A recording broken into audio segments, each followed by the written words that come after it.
Bizim gənc şairlərimizdən biri ömrünün son günləri çarəsiz xəstəliyə düşar olur. Həkimlərin də dava dərmanı xeyr eləmir. Bunu yoldaşları aparırlar bulaq başına ki, bəlkə qəmini dağıtsın.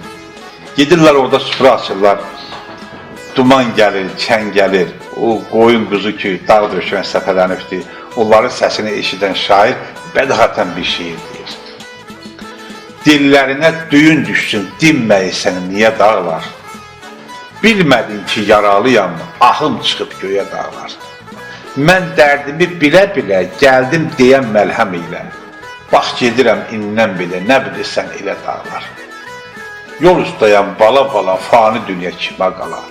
İndən belə 100 harayla Poladoğlu deyə dağlar.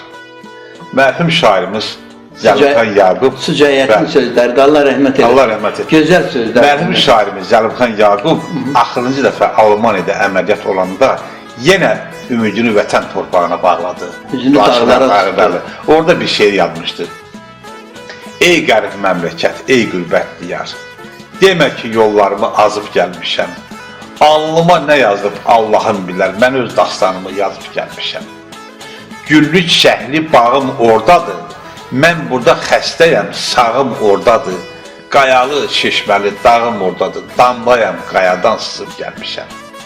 Özün bil özgəyə bildirmə məni, ağlada-ağlada güldürmə məni, sən Allah qürbətdə öldürmə məni, vətəndə qəbrimi qazıb gəlmişəm.